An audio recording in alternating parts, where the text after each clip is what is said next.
Thanks very much for coming out on this lovely night.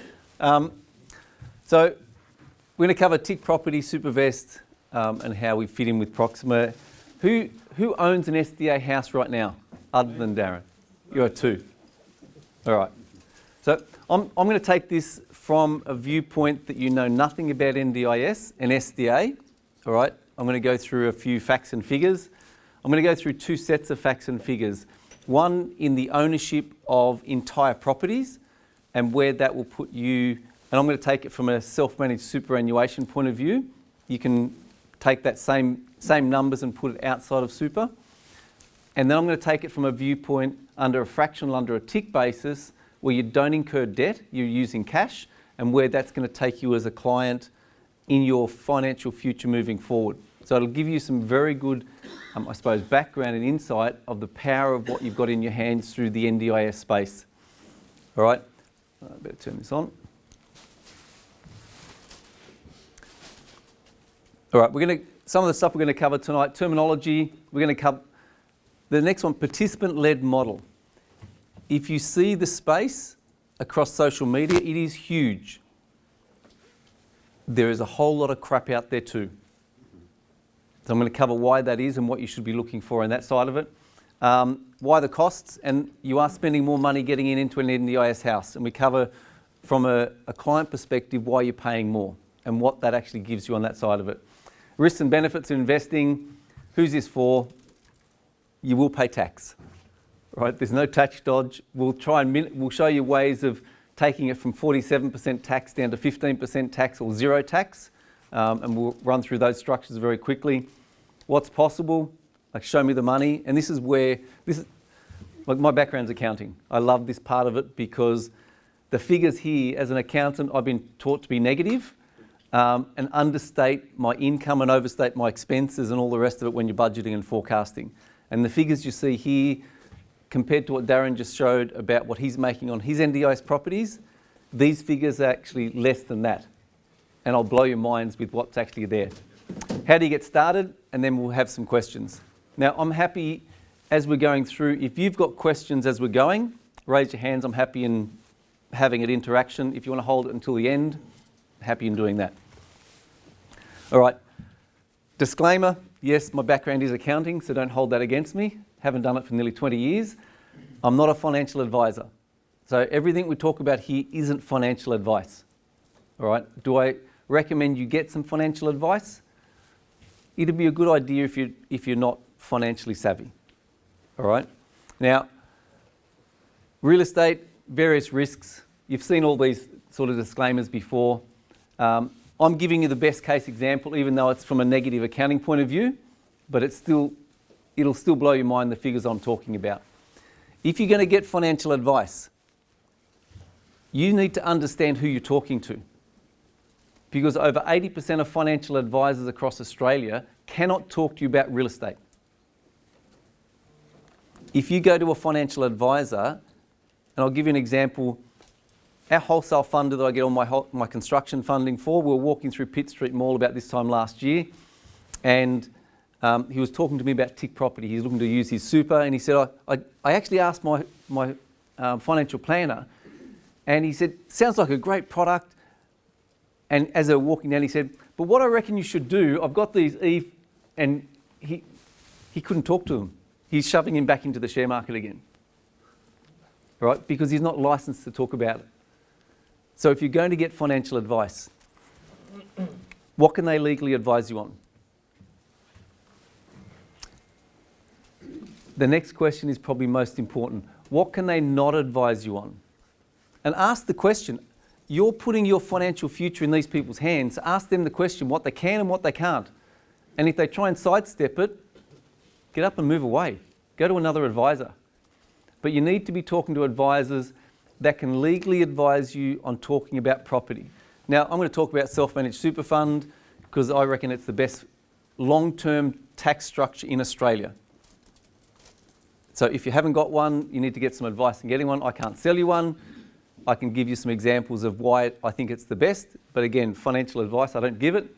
But if you're looking to go down that way, if your financial advisor can't talk to you about this, They might be great people, might be a great company, might have helped you greatly in the past. But if I've got a sore arm and I go to my dentist, who is a doctor, and I ask for advice about my sore arm, they can only help me about my teeth, even though they're a doctor. I've got to go to a general practitioner. They can either help me or they'll put me in touch with specialists. No difference in the finances. We just get educated differently on who we should be talking to. All right? Now, who am I? I'm a Queanbeyan boy. Grew up in Queanbeyan, not Canberra. It is New South Wales. Left there when I was 19. I got asked to leave school. Did some silly things with a couple of mates. Moved to Sydney. I actually got engaged down in Queanbeyan. Left my fiancée with her mum and dad, an Italian girl, down in Queanbeyan. Moved to Sydney, became a trainee accountant, and for the next 16 years, that was my profession in accounting, working with, first of all in a chartered firm, then went commercial, and then got into private practice and did that.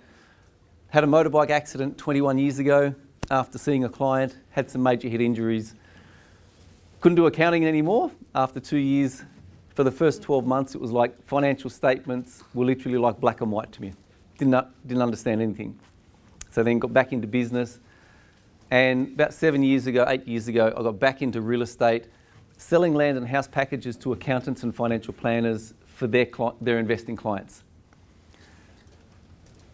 In that process, I sold 2 NDIS properties under a land and house package, 2-part contracts, to 2 Indian friends. They were friends, they were clients of ours. Untitled land. 6 months later, the land was titled, and they came to me and they said, Raymond, our situation's changed. We can't afford to buy it ourselves anymore. We want to use our superannuation. Great. Have you got a self-managed super fund set up? No. That was one problem. The second problem is they didn't have enough cash. Now, even today, if you're looking to build property or build anything inside your self-managed super fund, if you're using debt, it is illegal. You can't do it. All right? If you get caught doing it, the fines and penalties from the ATO could bankrupt you personally, because if they lodge fines against you in that situation, it's not against the superannuation fund, it's against you personally as the members. All right? So they are very strict on how you use your super, which is fantastic. But that caused me to reflect, how do I invest? I choose my location, I choose my builder, I choose my funder, choose the return that I want, and if everything stacks up, I start building. In superannuation, because of the legislation and the protection the government has put around us, we can't do that. So this is where Supavest came in, is we actually provide a single part contract against the NDIS properties. So the 2-part contracts, so land contract and build contract, and we provide the construction funding on that. So that's a bit of, I suppose, my story, where I'm coming from, how we got to where we are today. And NDIS is a big passion of mine. I know in my immediate family, one of my daughters, her sister-in-law, he's Down syndrome, lives with his mum and dad, will never live by himself. Fairly high functioning. But my younger sister, her sister-in-law, Leanne, she's now 42. Her mum and dad are 92 and 93, and she can't live by herself.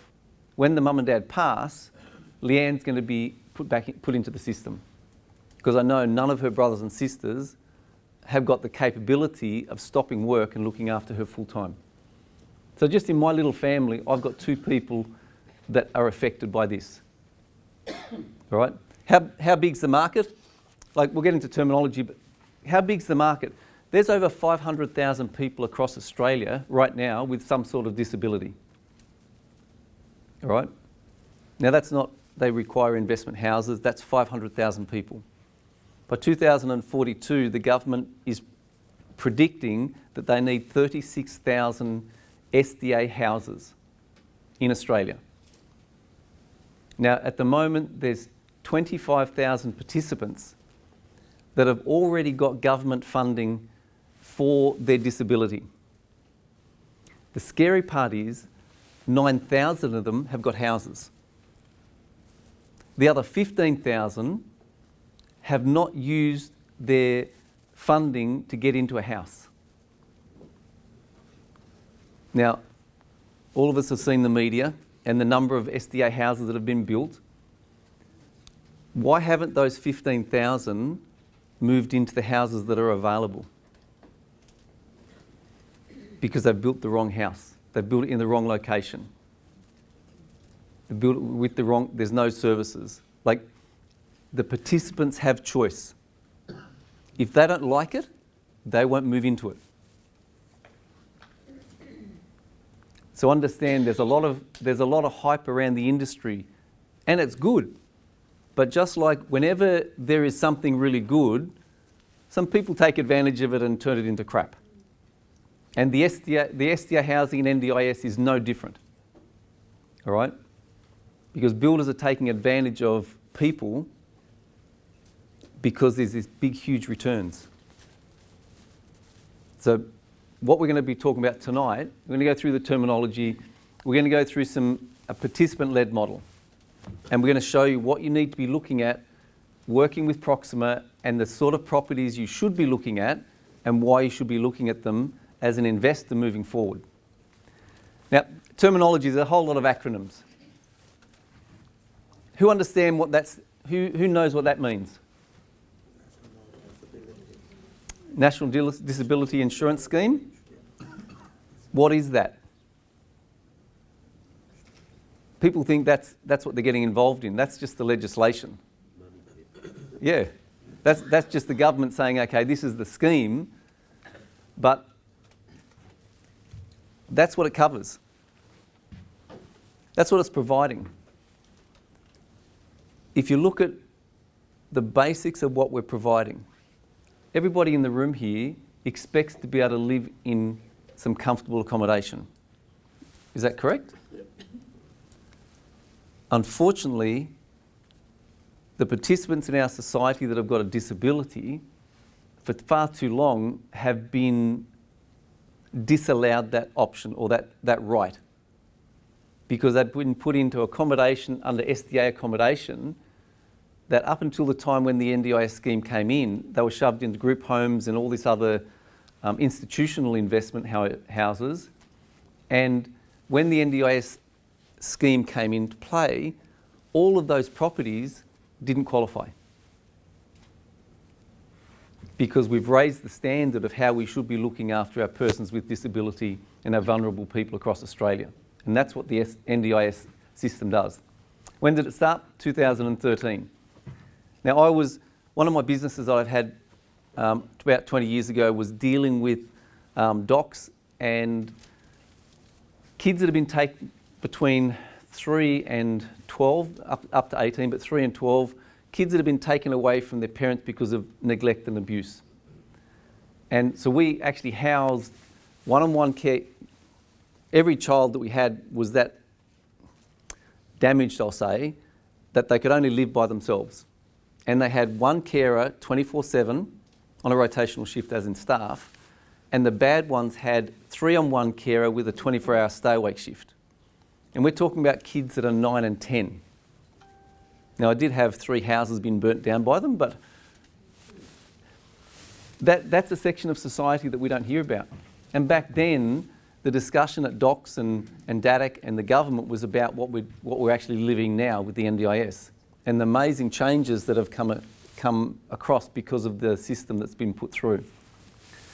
Right? Who understands what NDIA is? That is the organisation that manages the NDIS. They're the ones that dish out the money. They're the police that actually control everything. Not many people understand or hear about that. If you're not registered with them and your property's not registered with them, you don't get any money. All right? Yeah, that's tied into the NDIS Act. But they're the government organisation that puts the meat on the bones about the legislation through the NDIS scheme. SDA. Who understands what an SDA is? No? All right. There's special disability accommodation. Now, this has been around for years. This is before the NDIS. This is the government housing that looks after the disabled people, or that's actually... I was actually told today, I was with one of my major SDA providers today, and he said, Raymond, you can't use that word. And I said, why not? He said, because it's offensive to the disabled people if you're calling that. They're actually people with a disability. All right, so terminology. So apologise if I slip into that sometimes. Special disability accommodation, and what you need to be working with a special disability accommodation provider. Because even though what they do is provide the accommodation and they look after the rights, they're like the police of the house in how the participants get looked after. If you haven't got one of these organisations attached to your build and your investment, you are going to struggle to get tenants. Because these are the guys that find your tenants. Really important. And the only way you get money is because the government pays it to them and they pay it to you. All right, so really important. They look after the bricks and mortar. All right, they look after all the types of housing. So when we're talking, and we'll touch on this as well, a participant-led model. And if you're looking at SDA housing outside of Proxima, all right, and you haven't heard that, I would suggest you start looking elsewhere. Come back to here, right? Because there's lots of people out there building SDA housing, but they're building you a house. And when you understand the house is not the asset,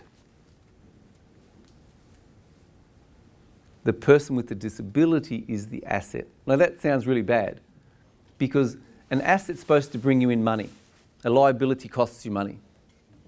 The house, without the participants, gives you nothing. It's a big white elephant, and it's a very expensive elephant. Without the right participants in place, you're not getting the money.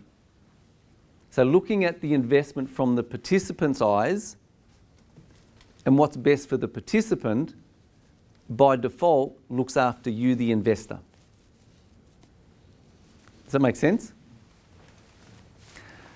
So various types of houses, there's different categories. Semi-independent living, the provider, we'll cover that off in a minute. They look after the supported independent living. They look after all the associated services that happen during the day. All right, the design standards, and this is set down into 4 categories. And you've probably heard about this: improved livability, robust, fully accessible, and high physical support. Now, everybody likes this one. Do you know why? Exactly. Now, this one, the robust, is actually the one that's got the most participants available in it across Australia. Right? High physical support is literally from neck down, they can't move. They need 24/7 care, and there's a lot of demand. You'll hear people saying, I can get 3 HPS people in one house and you'll make $260,000 a year. Yeah. Haven't seen it happen yet, but it's a possibility. Or I've had, like I was just telling Darren, I've had clients, not our clients, that have bought one of these robust houses with 4 bedrooms. And they've been told, not a problem, you can have 4 robust people in the house. Who's seen Hunger Games, the movie? Anybody? Having 4 robust people in a house is like Hunger Games. They will kill each other. All right? That's not being detrimental. It's just a physical fact. There's certain things you can do and certain things you can't do, and some of the way these properties are being marketed is crap. All right? But people need to know this. Fully accessible, and then this is people in wheelchairs. And then improved livability. This one's been... last July, up until last July, 23, you're getting paid about $23,000 to provide accommodation for improved livability. Back in July, that went up to over $40,000. Big change. And the other categories also increase because the government recognises they need to be able to compensate you, the investor, to actually build these houses because they need more of them. All right? What the Prime Minister did back in December on that one, then he made some comment at a press club saying, oh, they might be looking at removing it. So it's been I believe, and my SDA providers believe it'll still stay around, but there's a bit of contention in the industry whether people should continue investing in it or not. So anyway, it's still there, but it's not 100% guaranteed as the rest of it is with the government. All right, an SDA, it's not an institution, all right? Special disability housing. In the past it was. Some of the horror stories that have come out of it, and some of them still coming out because there's still people in inappropriate accommodation today because we haven't got enough correct houses, properly built houses on the ground that people can get into. I'll ask you a question. If I gave you a $75,000 cheque and it was going to pay your rent, $75,000 each year to pay your rent every year, and you could choose to go and spend it, what sort of properties would you personally be looking for? New. Would you be looking for somewhere out 100 kilometres away from the city? Would you be looking at a little dog box that you could probably swing a cat around and kill it? Or would you be looking for the best that you could get? That's us able-bodied people. The people with disabilities are no different than you and me. They've got a free cheque, so they're going to get the best that they can get. And the carers and support staff that they've got are going to make sure they get the best because it also affects how their work environment as well.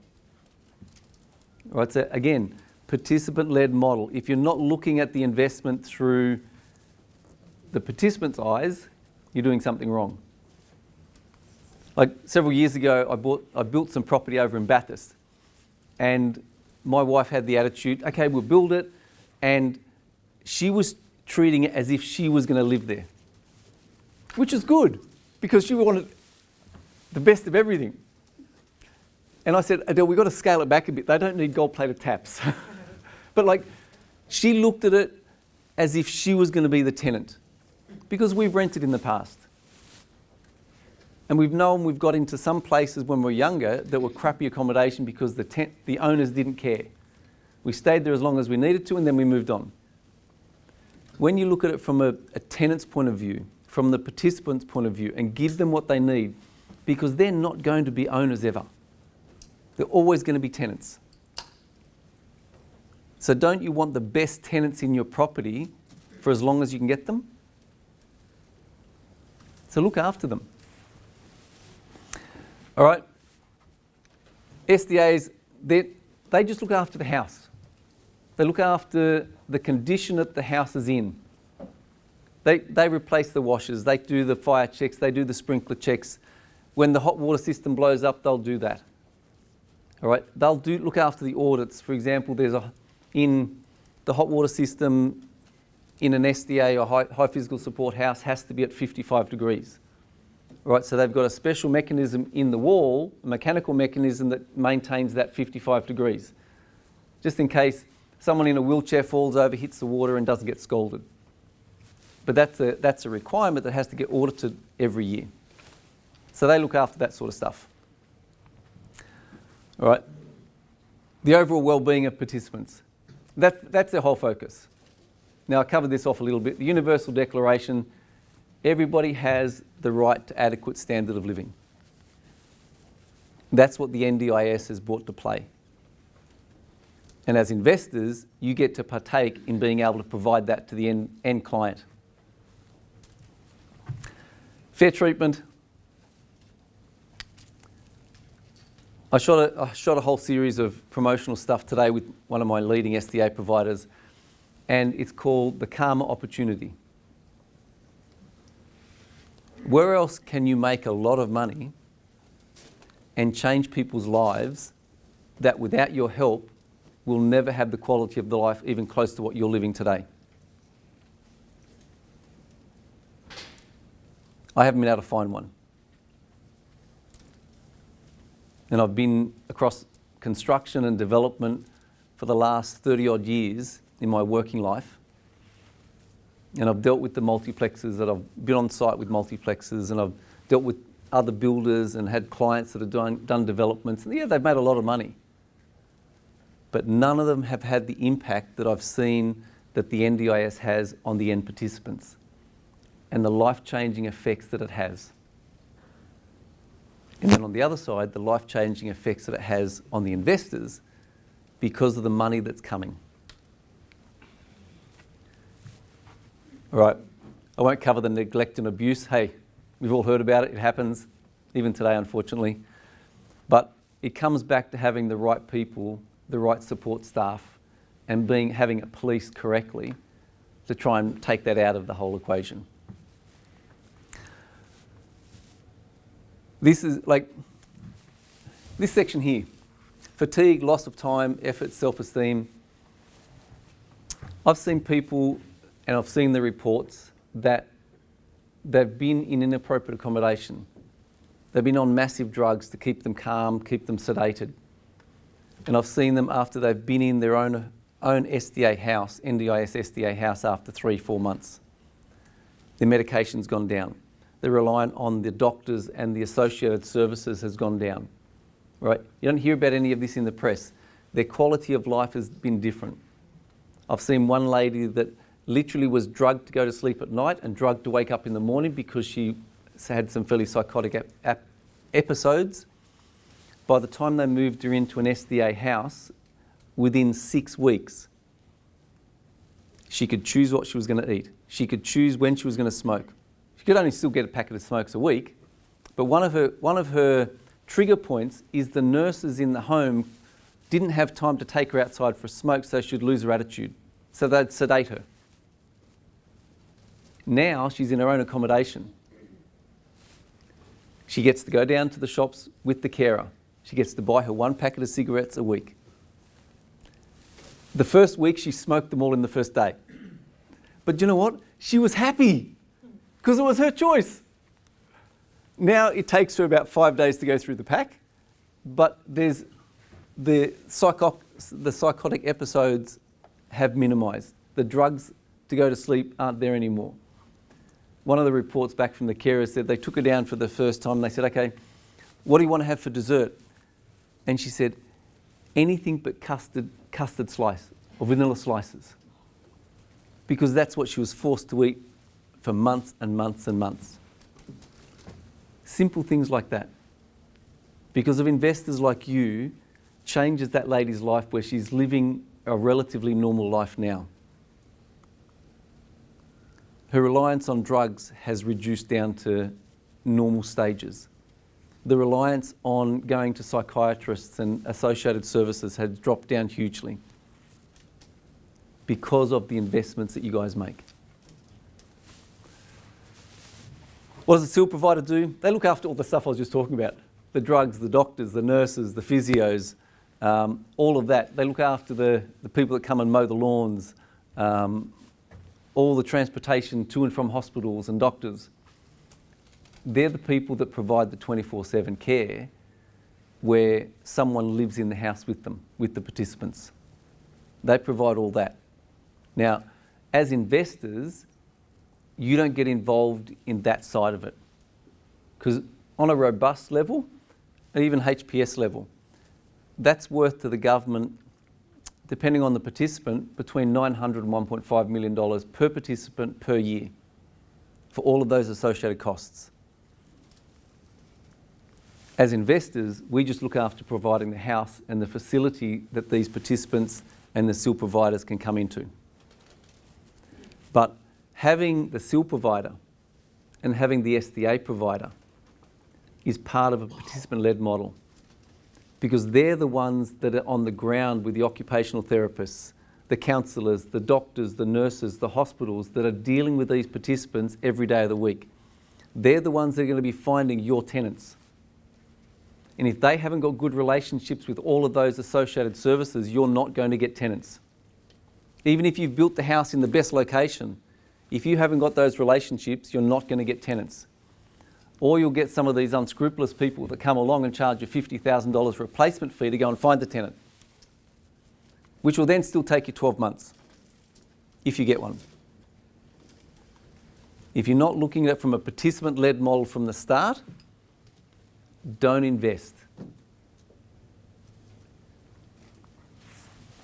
They look at the school development. They provide the 24/7 support. They get the people back out into the community. The whole part about the NDIS program is to assimilate the people with disability back into the community, not hide them in homes and group homes and nursing homes. Like, I lost my dad during COVID, not because of COVID, because of other illness. In his home, my dad was 79. He died at 80 in 2 days. There were people in their 30s and 40s living in my dad's old people's home. They weren't dying, they just had nowhere else to put them. Now, I know how depressed I was going to see my dad and the environment, like a dying environment. Because my dad, we moved him out of this is down in Goulburn. We bought him a unit he could live with mum, and we knew within 12, 18 months he'd get bad enough where we'd transition him into full-time care.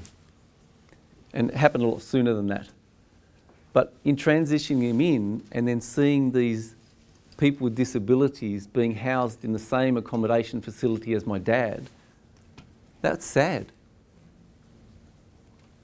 Because there's not enough quality accommodation going around. And that's what the NDIS is doing, is pulling those people out of that inappropriate accommodation, putting them into quality homes in community. Their next door neighbours are people like you and me. You're probably more normal than me, but it's okay. But it's like getting them back into community, like getting them to go down to the shops. Like, we take that as, I'm going down to the shops, like it's nothing for us.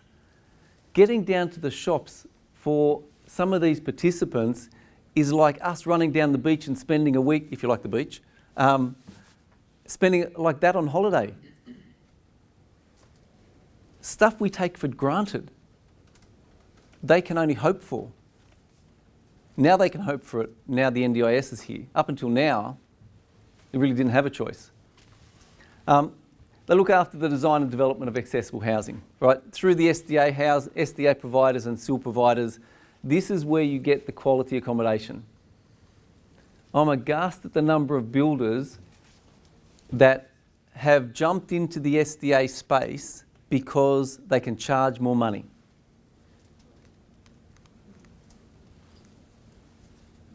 Any government-funded program attracts that. But when it comes back to individuals like us investing our money, being ripped off by builders that are playing on the scheme like that, it upsets me a little bit. They look after the compliance, registration, enrolment. Now, this is an important part. The registration and enrolment, you can build a house. The plans have got to be SDA or NDIS approved before they get, like outside of all the council DA and everything else, they've got to be approved by the NDIS. At completion, you've got to get your occupation certificate or whatever it's called in each of the state you build in. Then it's got to be approved by the NDIS or NDIA. If it doesn't get registered and approved by them, you can't have participants in there. Or you can, but you won't get paid. We're talking about tolerances. Like, one of the businesses I owned was a shop fitting business several years ago. And we built the first Sun Churro chocolate shop down at Bondi Beach. Now, I had good tradesmen. And what we needed to do to meet the Waverley Council requirements, we had to have a disabled toilet, one toilet, which was a disabled toilet, in the restaurant or in the cafe. Now, when we built it, it took us about 6 weeks to build and several $100,000. My project foreman, when he did all the design, when he set it all out, it was 5 millimetres short between the edge of the sink and the front of the toilet. 5 millimetres. because it didn't meet code, we didn't get occupation certificate. If builders don't know what they're doing and they haven't got quality tradesmen that know what they're doing based around the SDA compliance, stuff like that happens. Now, for me, that cost me a whole lot of money.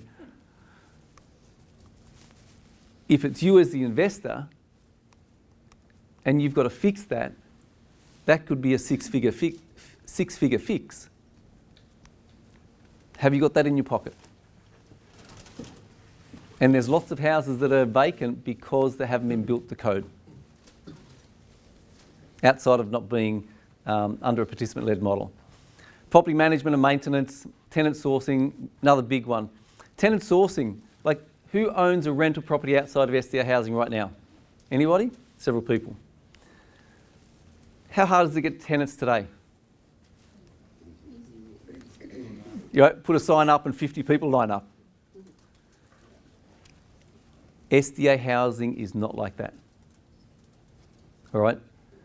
There's a whole, like, if you got tenants need to move and they've got to finish one lease and move into another one, it's hire a truck, load it yourself, or pay someone. They move in a weekend. They're done. They've cancelled one lease. They moved into another one. They're living their life, and sometimes they might have 6 months before they actually unpack the boxes. In the SDA space, it can take you 6 or 8 months to find participants that have got SDA funding attached to their care plan that are qualified and match up with other participants that can come into your house. So if you don't start that process, usually at slab stage, you're going to be vacant for a long time, even if you've got everything else in place. It takes a long time. Some of these participants, even though they're in bad accommodation right now and being mistreated, it can take sometimes 3, 4, 5, 6 months to mentally get them set to move from here to here, even though they know they're going into a better place. The mental process for some of these people with disabilities takes that long. It's not a normal rental. Tenant matching and support. Now, I think I covered this off earlier where some builders were saying you can have 4 robust people in one tenancy, or you can have 3 high physical support people in one tenancy. Physically, it's possible because of the space. Now, there's a few people in the room here. We might be able to cohabitate for a couple of days before I get on your nerves.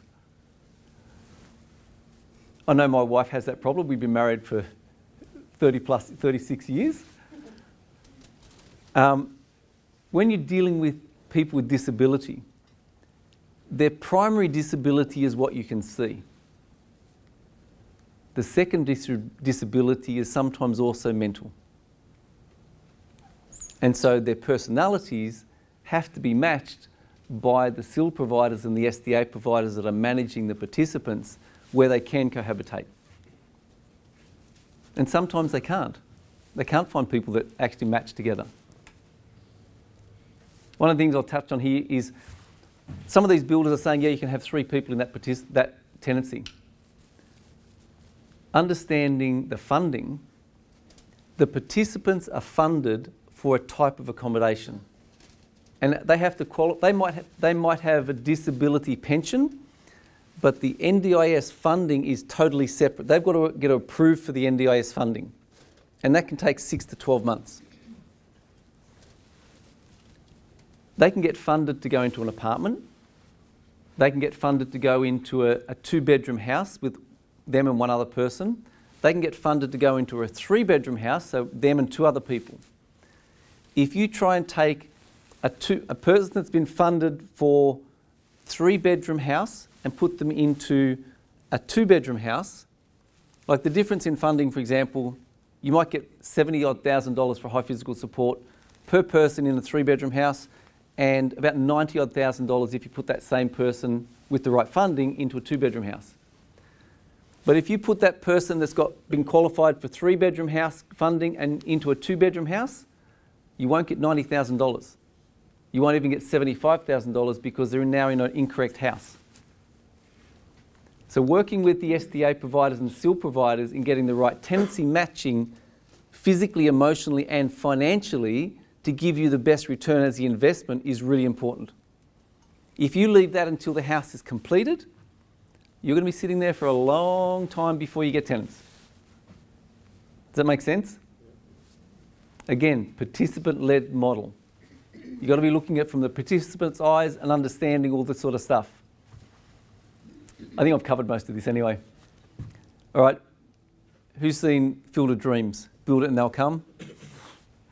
It's not the facility that you want to be playing in. Build it and they'll come. Over the last couple of years, I know Darren touched on it, people say NDIS houses don't go up in value. 4 years ago, we were selling NDIS houses $800,000. Today, if you're not spending $1.1, $1.2 million, I would more than likely guess you're buying in some greenfield site 50 miles away from anywhere and there's no infrastructure around you because the land is cheap as chips. You might get it for $800,000, $900,000 today, but I'd be questioning whether you're going to get tenants in the next several years until the facilities and infrastructure actually catch up to you. Don't get, you look at the stock that Proxima have got. It's quality stock. You look at some of the stuff that gets put across social media. Yeah, I'd question it. If you're not spending 1.1, 1.2, in Sydney, you're looking at 1.5 to 1.9. Now, then you've got to ask yourself a question, am I going to invest in Sydney at 1.9 or am I going to invest in other places around Australia and get a better return on my capital? Now it comes back to an investment position, an ethical position and what you're looking to do and provide in Sydney. Huge demand in Sydney, huge. But the capital outlay is much larger because the dollar value that you get for participants, yeah, there's a location factor that government says, okay, if they're paying $70,000 in, say for example, Sydney, they'll pay a percentage higher if you go to Darwin. Darwin's actually probably the best return, but there's other complications with that that you've got to look at. But if you're investing $1 million, $1.2 million or $1.9 million and you're getting the same rental, your percentage return on your capital is going to be reduced. So again, how do you want to invest? Choice and control, I think I've covered this. The participants have choice. They don't have to go anywhere. That's why there's 25,000 participants that have got funding attached to their care plan and only 9,000 of them are actually in accommodation. The other 15,000 have chosen not to leave where the inappropriate accommodation where they're going right now because they haven't got the best choice to go to. So understand that. There's a whole lot of spruikers out there telling you a whole lot of crap, and that's exactly what it is. Building the right houses, participant involvement, all right? Can't get, I harp on this so much. You probably get sick of me. Participant-led model, all right? If you're not doing that, good luck. All right? It all comes back to the quality of life. Why are you all sitting in the room here tonight listening to me rabble on? Didn't have anything better to do tonight? I'm here to make money. Why do Tell us how to make money. Why do you want to make money? To have a better lifestyle. Exactly. For you and your kids, or maybe just for you. No difference. For the participants, that's what we're giving them. Right? Investing in NDIS housing is no different than if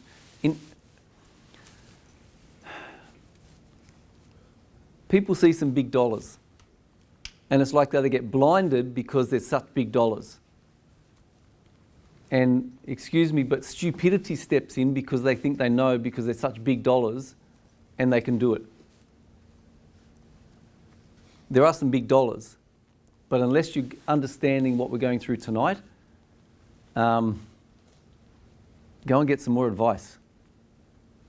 Because then if you're getting your advice from a builder, I'd suggest maybe you're getting the right advice from the wrong area. Like, when I started Supavest, like I've had business coaches and mentors all my life. For the last 30 odd years, I've had business coaches in some form. Originally, it started off with the senior partners in the accounting firm and then other business advisors. When I started Supavest, I looked at the potential of what we're doing in the market, and I looked around for business owners that had done what I was looking to do and bigger. Because I wanted to talk to someone that had been down the road and knows the potholes that I'm going to be running into. So I've got a business coach and a business mentor that I meet every 4 months out of the States, and we catch up with his team every week. Because I value the knowledge from someone that's done it before in business. This is a business. NDIS investing is a business. The scary thing is you are dealing with people's lives. Not your lives, the participants that are coming into your home. Get some quality advice. Being here tonight is a really great start, and I applaud you for being here. Continue to get educated. Summary, participant-led model. I think I've harped on about that enough. Why the costs? And I'll go through this really quickly. What am I paying for? The construction costs, you're not buying a normal house, okay? Accessible features, wider doorways, ramps, elevators, reinforced walls and floors, all the stuff it requires to actually have a quality home. All right, customised designs, open plan designs, custom rooms. Like if you need, I'm going to go through this quick because I've been rambling on it quite a lot and I want to get to the numbers. I'm happy in you getting a copy of this presentation and actually analysing a lot faster, okay? So happy to do that. High strength materials, maintenance-free solutions. Some of the technologies, like if you think about it, if you're in a wheelchair and you need to get to the bathroom, how do you get into the bathroom? If you haven't got people there to help you, there's lifts and cranes, but if you haven't got much mobility, now you need technology, you need automation. That needs to be built into the house to start off with. So all of these things, when they're designed properly, are already pre-built into the house. Compliance, regulations, hey, there's lots of costs. Fire and emergencies. Do they need sprinkler systems in the house? If you're a disabled person, if your fire goes off, what do? We work out, we grab the nearest person, we help them out, we follow them follow the little green signs. If you're in a wheelchair and you can't move that quick and there's a fire in the house,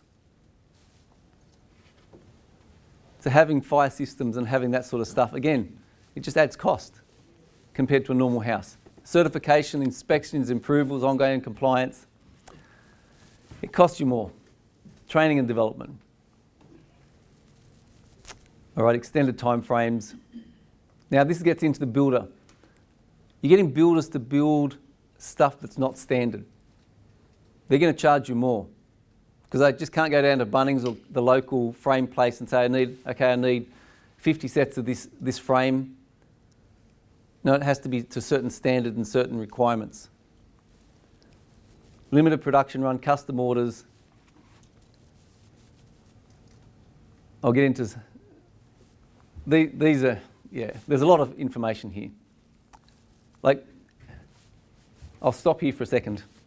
I touched on it a bit earlier. Whenever there's government funding around, greed kicks in. Suppliers charge more. Builders are no exception.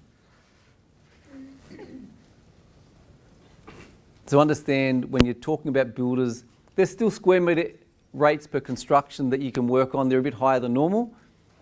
But when you're looking at build prices, look at that side of it as well. Because unfortunately, whenever government funding is involved and incentives, that kicks in. Demand and supply, developer margins. And hey, I've got nothing, like the developers are taking a risk as well. They're building it. they're getting paid along the way. So it's not a huge risk. They might be building less of them, so they put a bit more margin on to cover. Instead of building 10 houses, they might build 5. So they still make the same amount of profit. It just takes them a bit longer. Okay. Risks and benefits. Higher costs. There are strict standards. You need to cover them. If you don't cover them, you will not get compliance. There's ongoing compliance, whether it's structural, fire, hot water systems, battery backup, solar, all of that sort of stuff that we take for granted that can be life-threatening for the disabled people, the persons with disabilities that are in the house, in your house. Right, so there are compliance costs. Specialised market, there's niche demands. All right, is there saturation? 100%. You just have to look at the media. There's so many places around Australia, not so many, there's pockets of places around Australia, and there's suburbs down in Melbourne where there's, in one postcode, there's over 230 NDIS houses. And nearly all of them are vacant. Because the builders and marketers have gone in there and just flogged the crap out of it from a builder's point of view, not from a participant-led model. If you're not running a participant-led model, ask them more questions. All right, because that is a big risk. Compliance, construction costs, yes, they're higher. There's lots of financing challenges. That has been a problem in the past. We work with a company called Columbus Capital and some brokers in the room. They've got some amazing solutions. Columbus Capital is my wholesale funder. They don't deal with the public. But they have, through brokers, they've got some amazing solutions that allow you to build or finance SDA housing inside and outside of SMSFs. All right, so talk to the brokers in the room that have got that. It's really important. Complexity, property management. The property management's done by the SDA provider. It should be, because they need eyes on the property on a day-to-day basis or week to week. You don't need to have an SDA provider and spend more money engaging a real estate agent to manage the property. If the SDA provider isn't doing both, change the SDA provider. Maintenance costs, you've got those. It's a rental property. Things break. Most of the time, it's fixed by the SIL provider. Sometimes you will have to cover the cost. All right? Because they have quarterly reports and quarterly inspections to make sure everything's up to compliance and standard for them. Incorrect builds, vacancy, tenancy vacancy. Anybody that tells you this is a guaranteed income, as soon as that word guarantee comes out of their mouth, run away. It is government funded, it's not government guaranteed. Because if you build the wrong place, wrong thing in the wrong place and the wrong style, you will not get tenants. You will spend $1 million and you will waste it. If you're running a participant-led model, you're doing the best thing you can to maximise the ability to get best tenant. There's no guarantees. All right? Does that shock anybody here? No? Good. Tenancy vacant. If you build in the wrong place, there's not going to be anybody. You'll put an average family in there and get an average rent and you'll be losing money. You'll be negative geared. All right? Policy risk. Yeah, the government, was it going to change? One of the questions I get asked a long time, what happens if the government takes away NDIS funding? I think it would be political suicide for the government, but it would be similar to taking away Medicare. Because they've already they've come away from a system that hasn't worked, and this system is working. And you might hear all the negative media in the press of how the government's spending so much money on NDIS and all the crap. July 23, they increased the funding to pay you guys for your investment for the houses. Where they're being rorted a bit is from the service providers, and that's what they're investigating quite heavily. But the actual provision of housing, they're actually giving you more money because they need more houses. They just need quality houses in the right area. What are the benefits? High returns, attractive yields, government subsidies, the long-term leases. If your SDA provider is Because you'll build the house and you will actually rent the property to the SDA provider. You will not rent it directly to the participants. If you try and do that, you won't get government funding, all right, because you need the SDA provider between you and the government, or you and the participant. All right? Now, I lost my train of thought on that one. Oh, long-term leases. Again, participant-led model. If you're the participant, one of the first questions an SDA provider gets asked is, how long's your lease with the owner? Because they're worried about how long they can stay in the house. If you say five-year lease or 2-year lease or a 5 plus 5 plus 5 plus 5, you will not get the tenant.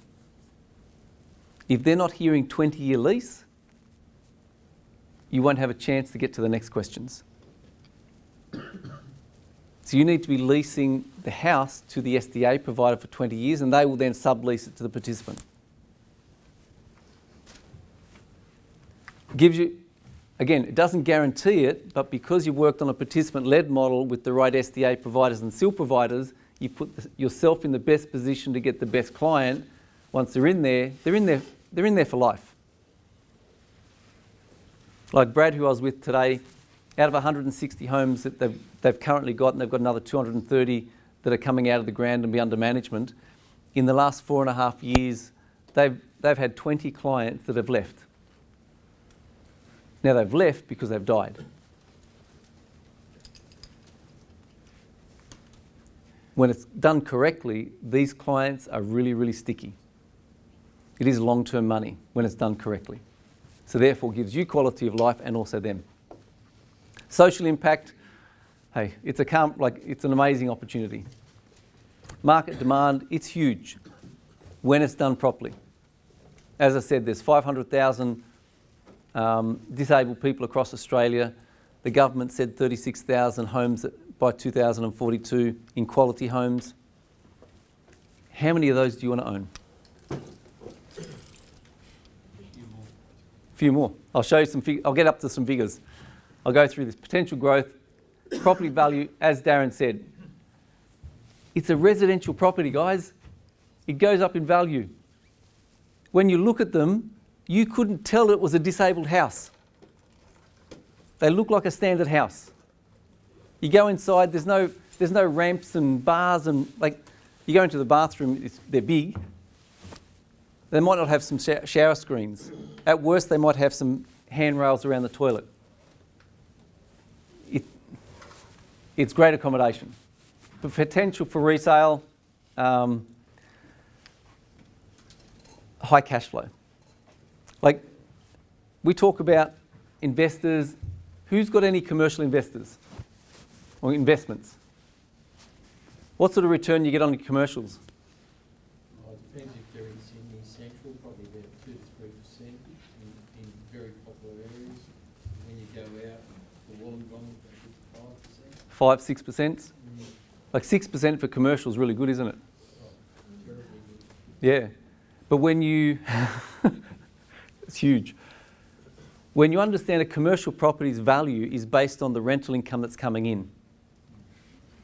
Now, if you lose the tenant in a commercial setting, trying to replace it is a difficult. You need to have someone else that's going to run a business from that tenancy. When you have a high cash flow property like an NDIS SDA house, and it's returning, I'm saying north of 9 and 10%, how much value based on a commercial valuation is that house? It's huge. You need to talk to your financial advisors and brokers about that. Who's it for? All you guys. All right? Anybody that wants to move ahead. All right? Anybody who wants to change their position. Tax, as I said, you will pay tax. Now this is an example, nearly $1.3 million property, one of our clients. They're 40 years old, they take a 20-year loan out of it, it's got $3,100 income per week. They had a choice. You can own that in your personal name and pay 47% tax. Over the 26 years, that's over $1 million. If you're smart and you've got the right accountants, they'll say company, family trust, unit trust or whatever, and you'll drop that down to a 30% tax rate and you pay $647,000 tax over that 26 years. Now, if this is a short to medium term play and you want to live on that income before you retire, that's what you're going to be paying because you want access to the money now. If this is a long-term play to be able to support yourself in retirement, why would you put in one of those structures? Because when you retire, that's still going to be fully accessible personal income in your hands from 65 onwards. If it's a long-term play and you don't want to live on that money today and you want to live on it in retirement, why wouldn't you be looking at this situation? So for the next 26 years, instead of paying 47 or 30% tax, you're paying 15% tax on the income that you're getting. And in that 26 years, you've paid $323,000 tax to the government. What are you going to do with the other $647,000 or $690,000? Because you haven't paid it to the tax department. Keep it in the bank, buy another property. Because at this stage, when you retire and it's in that tax structure, in most cases, and I'm going to say most cases because the government will always play around with the taxes against superannuation, it'll drop down to 0% tax. So you can either pay, see, even if you're paying 30% tax long term, that's in the company. As soon as you pull that money out of the company to live on personally, if you're doing this structure, you're now being taxed at the top marginal rates or the marginal rates of tax. If you've got it in this structure and you retire, in most cases you take the money out in your hand and it's zero tax. So why are you looking to invest, how are you looking to invest, and this is where you probably need some financial advice that's suited to you. What's possible? Now, this is one of our clients, and these are the examples that they chose, or this is the two scenarios that they ran. The first scenario here is they were looking to buy the property and take out debt and pay off the debt over the period of time. Now, with Supavest, we take a 35% deposit of the actual single contract price. We fund the 65% during construction. And this is the way you can now build property inside your self-managed super fund. At completion, during construction, the title is owned by Supavest. You have a caveatable interest with a single part contract with your super fund. You pay the 35% deposit. I fund the process during build. At completion, you pay the 65% back and the title gets transferred to you. You now have a purpose-built house that you've chosen, high cash flow inside your self-managed super fund. All right. So this is the two choices they had. This is before the change of the financial year. You can now do $30,000 a year contribution per person. They did 27.5. They had $650,000 as a couple inside their self-managed super fund. Now, everybody knows about inflation. Yeah? I think we're all old enough. Who remembers the year 2000? Yep. Y2K, exactly. If you took $100 in the year 2000 and you bought a bunch of groceries or a bunch of stuff, today, if you went out and bought that exact same stuff, if you could find it, there hasn't been shrinkflation going on, right? That $100, you'd 100%. Who remember paddle pops for 20 cents? All I know is Tim Tams used to have 20 biscuits, now they're 12. Exactly. But what I'm saying, if you could buy the same stuff 24 years later, it'd cost you $194 in today's dollars. So in 24 years, the buying power of your dollar has halved. So understand that when you're looking at future income of your investments. and now I'm talking about this client with superannuation. Who's got a self-managed super fund? 1, 2, 3. Everybody else, industry super funds? No. Has anybody got super? All right. I call this hope. No, like, I'm being facetious.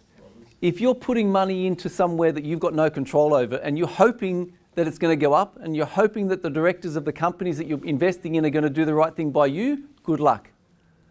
The only person they're interested in is themselves.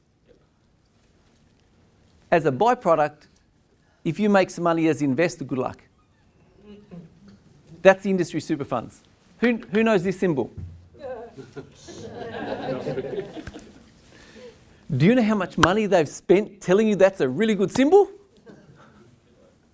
And making it comfortable for you to give them your money? And they're spending your money to tell you that it's a good place to put your money to take more of your money? Anyway, enough of that. Like that couple, and you can go onto this website, moneysmart.gov website, and type in the same figures. Type in your figures, see where it's look. That couple would then, if they kept on that path, they would end up with $2.7 million in their super fund. That's a good chunk of money. The challenge is that would give them $164,000 as a couple to live on.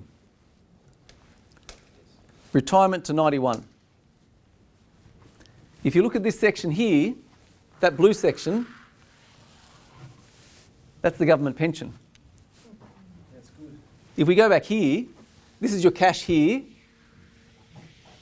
What's happened to your cash? By 91, there's nothing left. So if you're into a legacy plan, you want generational wealth, good luck.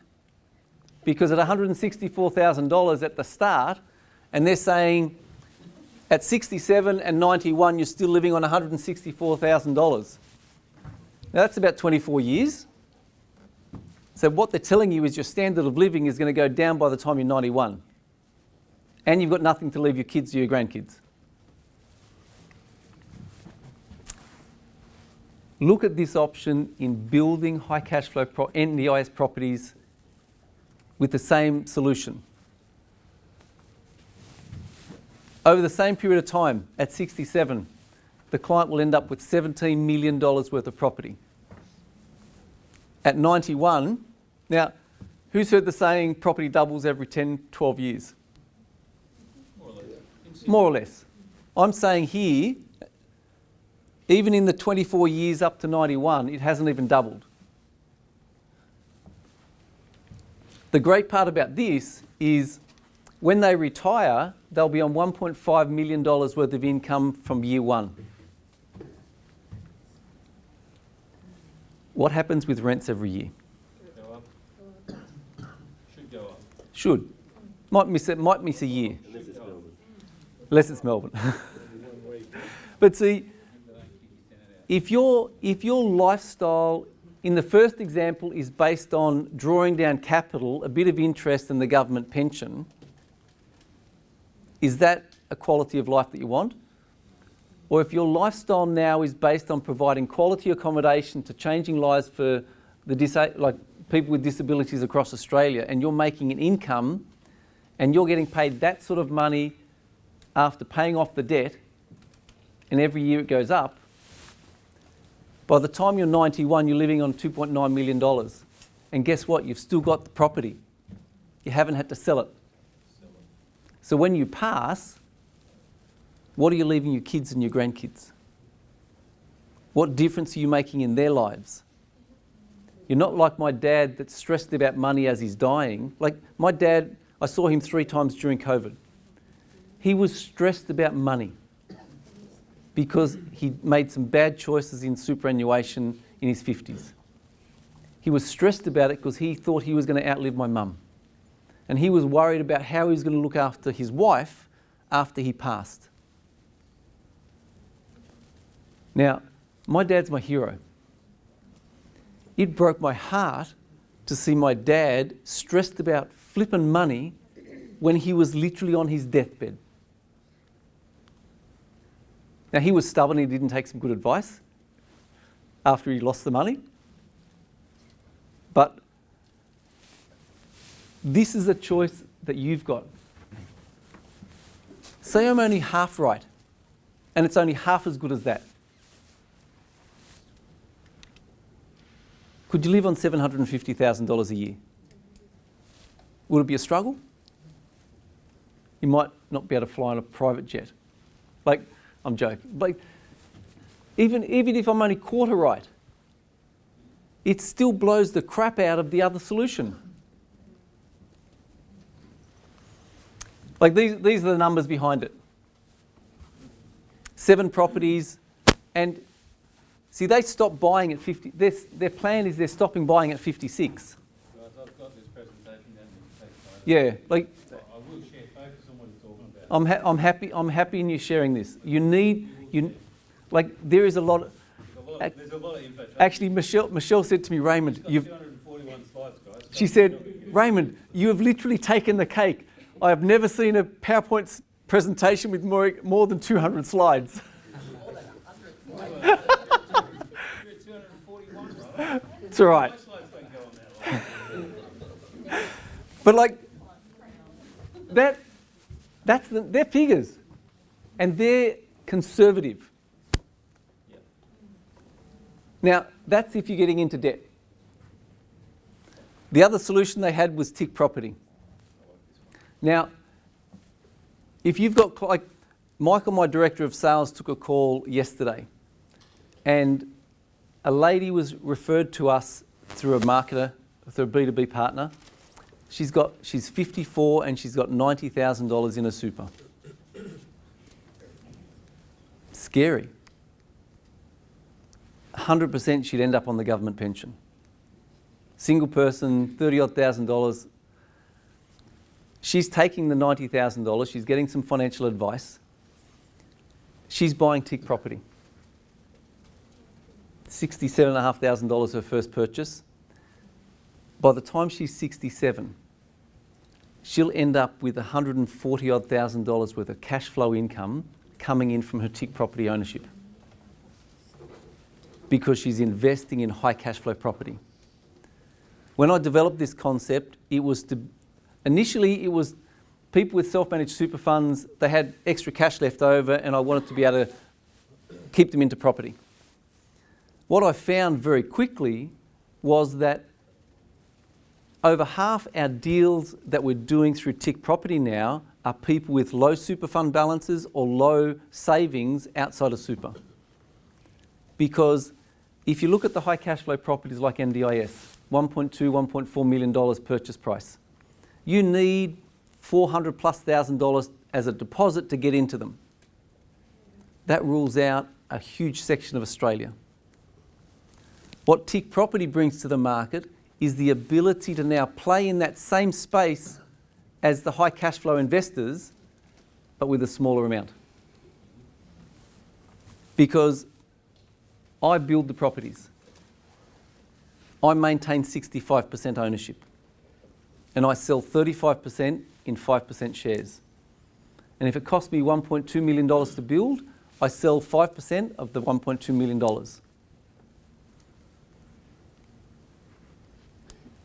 You, as investors, are on title. It's not shares or units in a unit trust. You are actually on the land titles office. You can go in there, your name will actually be on the land title. If you own 5%, you will get 5% of the income on a monthly, paid back to you monthly, and you'll get 5% of the capital growth against that property as well. So you can now invest as if you're someone with $400,000 or $500,000 to invest in the same type of asset class. Now, I might be speaking out of school, but I don't know any other investment across Australia that gives the average Australian the same investment opportunity as the top 10% of Australians where they own the property. Now, and again, I'm saying this is a solid plan because you're actually building stuff. You're owning stuff. It's not pieces of paper or shares or units in a unit. You're actually on title. You own it, bricks and mortar. You can go up and kick the rock and say, I own 5% of that rock. Now, same client, $650,000. They could have chosen not to take out any debt and just buy 5% shares. That end up with just under $6 million worth of ownership of property across Australia. By the time they're 91, again, $15 million worth of asset. Now, this is based on a commercial valuation of the assets. They'll retire, or they would have retired on $520,000 worth of cash flow income in first year of retirement. Again, inflation kicks in, rents go up, just under $1 million by the time they're 91. When they pass, they still own the properties. It's still part of their estate. So again, first property, they literally buy 9 shares.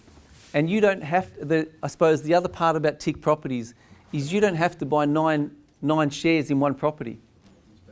If you want to buy 5% in 9 different properties and spread the risk and diversify, that's a really funky word that people like talking about.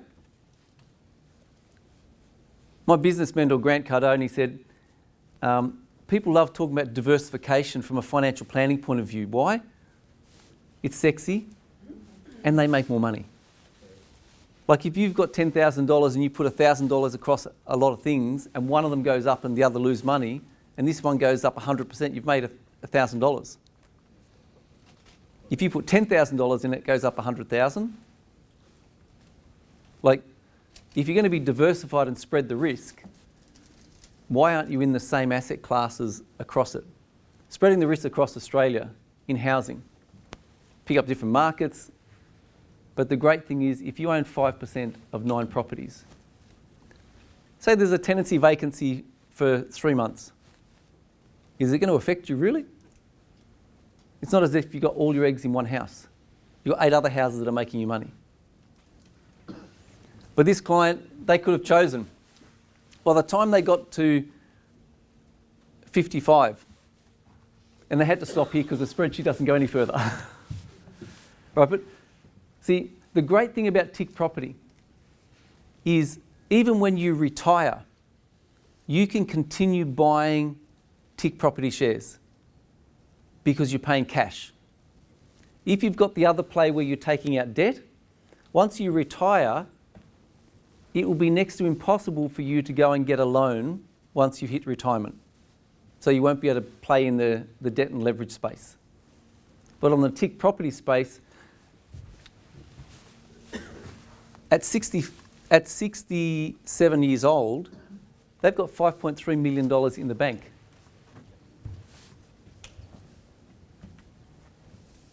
They could have continued buying 55, 56, 57, right up till they die. Because they're getting involved in high cash flow properties in fractional ownership. How do you get started? You're in the right room. Proxima have got the participant-led model and the SDA members that provide you quality advice and accommodation for participants right across Australia.